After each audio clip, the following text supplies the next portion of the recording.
Okay, come inside. Yeah, good boy. There's a good boy. All right, guys, we're down here now with Fargo.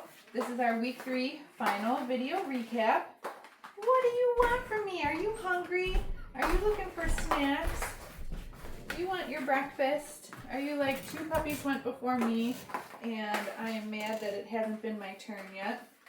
Okay, guys, so puppies are going home this weekend. Make sure that you get your Zoom lessons booked. Our Zoom lesson availability is open, so use that link to get it booked. If my availability doesn't match yours, no big deal. Just send us an email. We'll probably, we can fit you in with myself, maybe somewhere else, or one of the other girls that have been here working with the puppies too, okay? So we can be flexible if we need to be. I think Fargo just wants to get moving here. I think he's hungry. So let me grab some food. And I think we're just going to get right into it with him. Did you find somebody's treat on the ground? Yeah, I think there was one over there. Snacks are a little big, so I'm just breaking them up. Okay, so this week we're going to start with our puppies and their harnesses right off the bat, okay? You probably remember that from last week. I'm going to pick our puppy up. Here's our harness. Get those little feetsies in. What a sweet boy. Okay, I think Tabitha and Fargo are like the smallest. Tabitha's smaller than him for sure, but he's still pretty little. Okay, so we've got our harness on. Nice calm puppy. I love that while we're getting dressed. And now I have the leash. So we introduced the leash this week. And let me show you what that looks like. Okay, so we're going to start by just letting the puppy kind of drag the leash around. I want to make sure that they're okay with it. All right, so I've got some snacks here. We're going to charge the clicker just a couple times. At this point, our puppies know what the clicker means. They know that it means food. Okay. Good boy. I know I dropped one. I got more in my hand. That's a super boy. Good job, buddy. Okay, so now we're going to go right into following a food lure. Got that cookie in my hand. Good boy, Fargo. Super. And we're going to do that with our other hand as well. Yeah, there we go. Love it. Good job. Okay, and we're going to play a little bit of the flying cookie game, the little baby recall exercise, okay? Okay. Fargo. Super boy. Okay.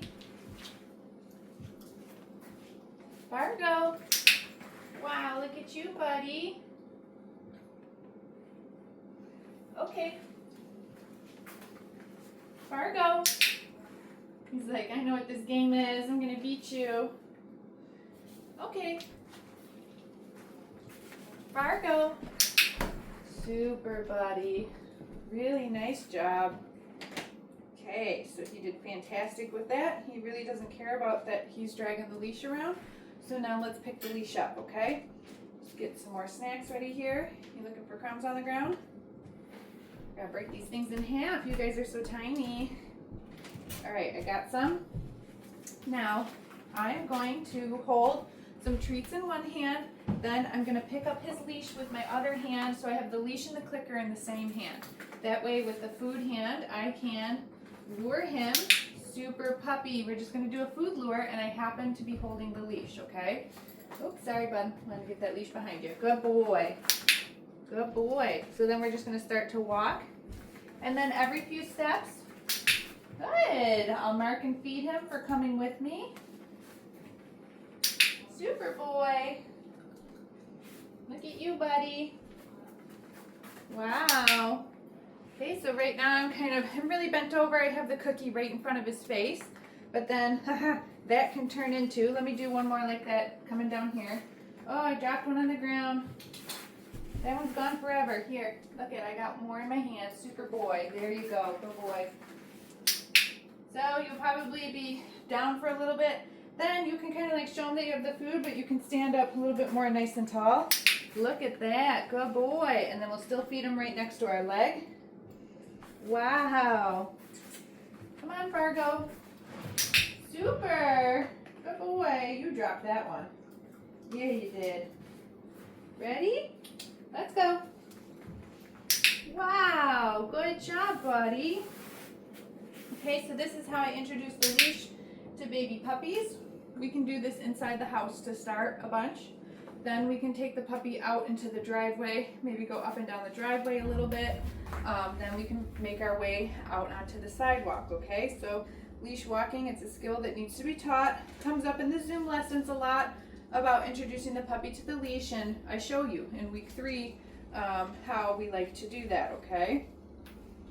And over time, you can really start to fade the food. I bring food on walks with me for a very long time. Even my adult dogs, I'll still bring food on the walks with me, okay? All right, give me your leash. So now, other things we can do with the leash on is just practice our other skills. So we're gonna do some sits. Sit, super boy. That's a very nice sit, buddy. Very good. And release him out. Okay, get your cookie. Good boy, Fargo. Here, Bubby, sit. Super.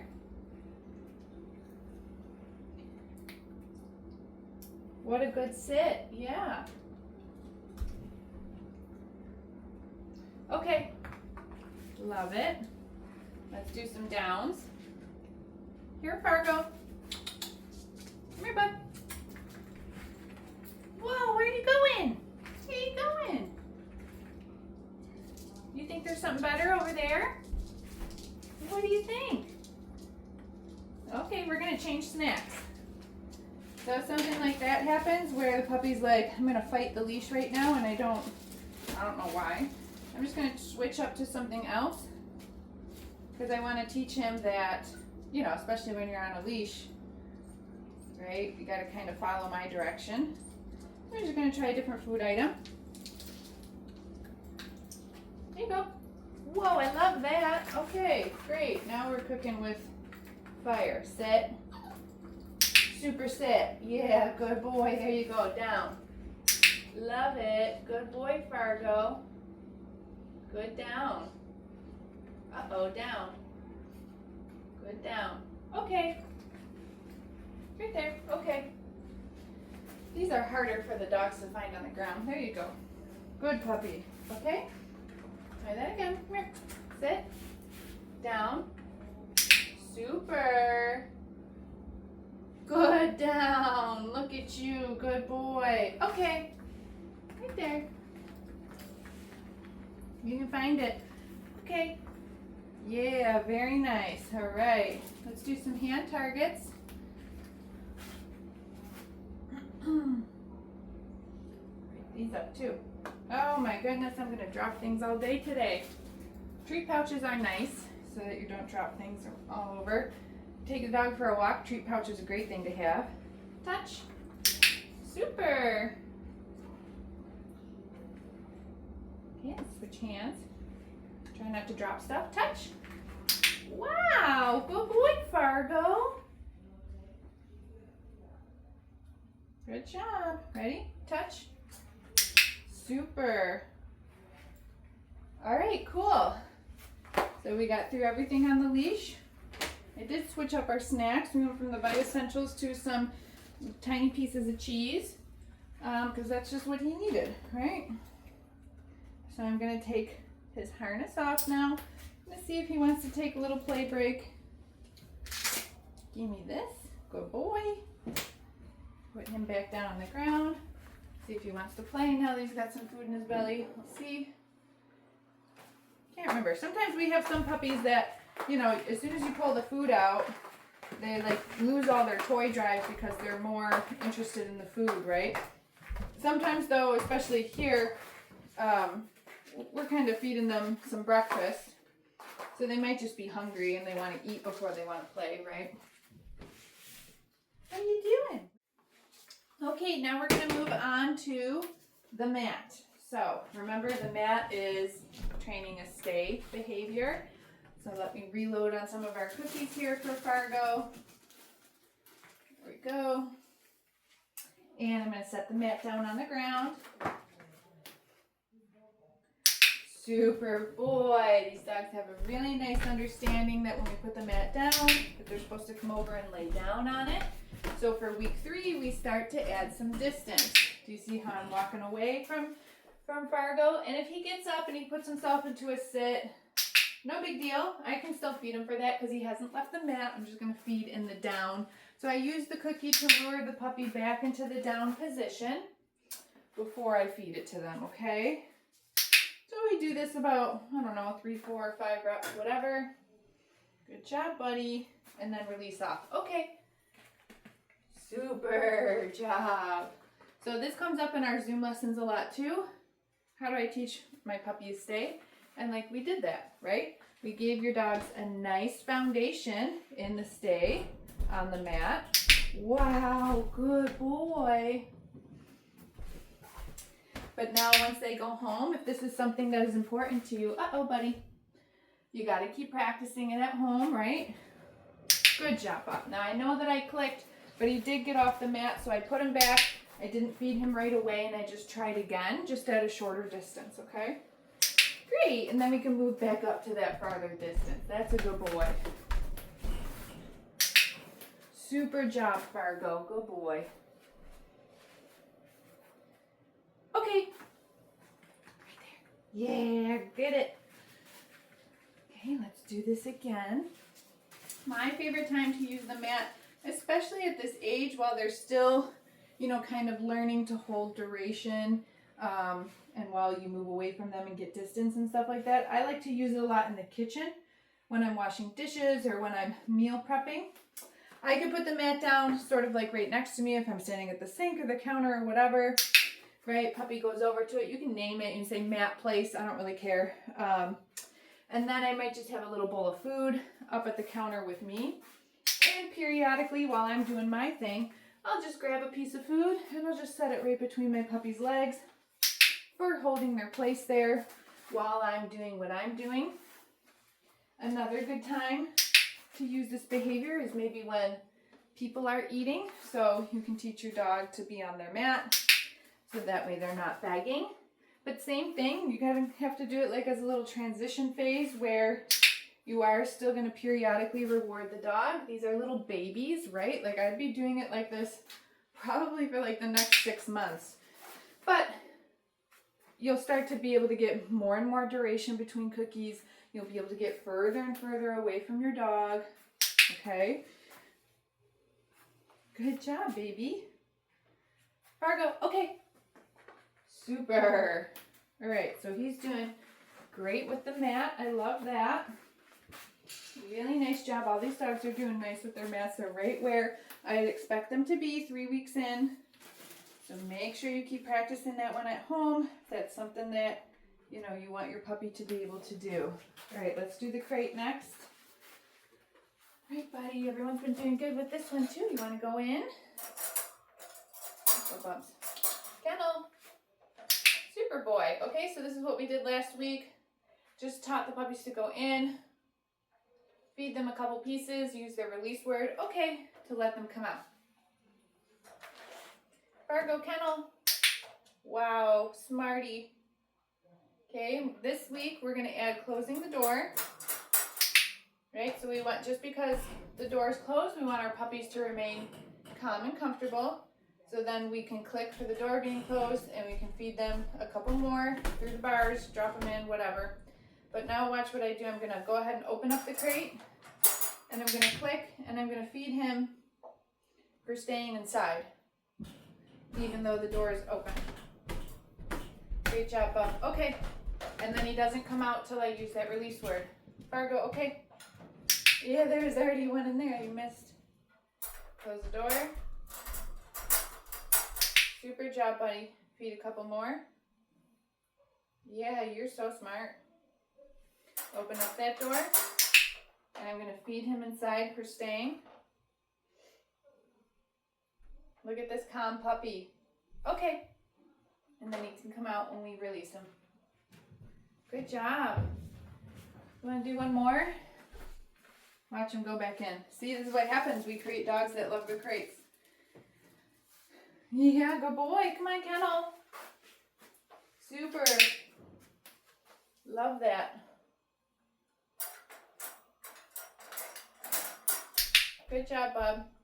Okay, so if I was putting my puppy in their crate at night because it's bedtime or because I'm leaving the house, I'm still going to give them something for going in, and honestly, a puppy this age, I would give them a Kong with a couple tablespoons of like wet dog food, because then I can give them that. It will occupy them with that. It's like a pacifier while I close the door and walk away and then go to bed or leave the house, whatever.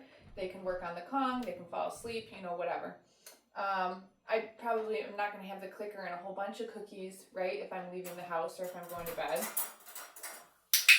Super boy. But I'm still giving the dog something. That's why I like something a little bit long lasting for if you're going to put the dog in and then leave them. But I'm still working on the crate as an intentional training exercise too, separate from when I need to lock the dog in there for an actual period of time, okay? So kind of twofold. This is training, then we transition to real life skills. All right, buddy, what do you think? You want to play a little bit? Where's your toy? Where's your toy? He's going to the crate to look for more snacks. Yes. Fargo is a very food motivated dog, right? And so he probably does love to play outside of food not being in the picture, right? Like I said, sometimes we have some dogs that, and he does want to get into play a little bit, but he's still just like looking for the treats, you know? We have some dogs that as soon as food comes out and they know that it's training time, they're very operant, they want the food, and so, you know, he's like, I can't really think about play. I want to think about how I'm going to earn those snacks. Yeah, there it is. There it is, though. Good boy. Super. Yeah. I still try to get play out of them, though, because I think it's a nice balance. You see with Fargo, even though he's not as crazy for the toy when the food is out, like we can still build that in him. Do you see that? Good boy, Fargo. Here's your toy. Here's your toy. Oh, you're so tough. Yeah. So you can see how I'm kind of putting pressure on the line here, and then I'm like letting the pressure up. So especially if I put pressure on and then he kind of like whips his head around, right? Then I will let the pressure up to make him feel like he's a big strong dog and he like won that from me. So when you play tug with your dog, it should be a game of give and take. It should be 50-50. It shouldn't be that one person is overpowering the other. Okay, or else then your puppy's going to be like, this game sucks, I don't want to play it anymore. Super boy, oh my god, I got it. And then just like, you know, maybe his grip got soft or something and I got it away from him. Wow, good boy. And then you can just go back to flirting it around. Now I don't want to stop playing with Fargo because he's so into it. Good job, buddy. Look at you. So you see how I just tug, tug, tug, and then I let him win it, okay? I take, and then I let him have it. Then I give. Ho, ho, ho. Yeah, tug, tug, tug. Let him win. Oh, I got it. Pew, pew, pew. All right, buddy, I think we got to move on, even though this is a really nice play session from you. Yeah. Give me that. Give me that. We're going to move on to our handling exercises now, okay? Choo! Oh, whoa, he's got some hops in him. Ha. So just watch if if you've got the flirt pole. Try not to, like, it came in the air there because I was collecting it up to put it away. But, like, don't be playing with your puppy where you are putting it in the air because we don't want our dogs to do backflips and, like, injure themselves. It's kind of silly if it happens on, by mistake, but that's not something that I'm trying to, like, do with the dog, All right, buddy. So let me see. Last week we did some nail trims on the puppies. Let's check their little toesies. You're giving me kisses. I feel like that was the paw that was done. Someone might have done both his paws. Okay, so I'm just going to like take super tips off maybe a couple just to practice the handling and remind you. Okay, so I'm just going to find a toe, take off the tip. Super boy. Oh, that one's really short. Good boy. Oh, your dew claw's long. Let me get that. Boop. There we go. Okay. Then we're going to put the puppy down and we're going to play again. So even if you don't plan to do your puppy's nails, you're going to take them to the groomer or the vet to do them. It's still a good idea to go through all those motions. Pick the dog up, Isolate each toe. Take something and touch it to their toe. If you don't have nail clippers, it doesn't matter. Touch anything to their toe. A fork, who cares, right? We're just teaching them that when they gotta be held still, when they're restrained like that, it's not a big deal. Then I put the dog down and we play. I want them to make the association that fun things happen after I need to be held still for a little bit, right? You take your dog to the groomer or the vet, great, they can do their nail trims there, but if you're not practicing the skills outside of that, you know, they might start to resent just always being restrained, okay? Ah, give me that toy! Good boy, Fargo. Wow, he is into this. All right, so we see here that he does really like the flirt pull. Pew, pew, pew, pew, pew. Make sure that you get him one before he comes home. Flirt pull is such a great game to play with your puppies. Look at him just standing here doing nothing, and the dog is like wearing themselves out. Okay? Give me this. Oh, I stole it. All right, let's go through the rest of our handling exercises real quick. Got a couple of things. Yeah, I got food again. Look at. Oh, maybe that's too much. I'm gonna drop it. Where are you? Where are you hiding? Look it. I have it. Wow! Good job. All right, so remember from week 1, little restraint first. Hand under the belly. Hold him still. Yes. Feed. Ears. Massage ear canal. Yes. Feed. Tail. We can move that all around gently. Yes. Feed. If you have children, I don't think I've said this in any of the other videos, adults should be doing these handling exercises, not children. Yes. Good job. And it's just because kids aren't super coordinated. Yes. They might, like I said, do this gently. Yes. They just might not realize that they're not being super gentle. Yes. Good job. Because these are things we want to build positive associations with. We don't want a small child accidentally being a little bit too rough with one of these things, and then that's like a weird thing for the dog and the kid and all that stuff, right? Okay, so clipper blades, new for week 3. We are socializing the dog to the sound of grooming tools. So I'm going to turn these on. He's going to hear them. He can check them out if he wants, right? But then I'm going to start to drop food on the ground, maybe one treat right after another. I just dropped the food where the dog is. If he's over here, he can have the food over here. I'm not trying to lure him closer to the clipper blades. He doesn't need to directly, physically interact with them. After the last cookie, I turn them off. Wait about 30 seconds, then we'll do it again. Your order of operations for this is noisy thing makes the sound, food starts, dog eats last piece of food, noisy thing turns off, okay? So this is how you can socialize your puppy to any type of sound.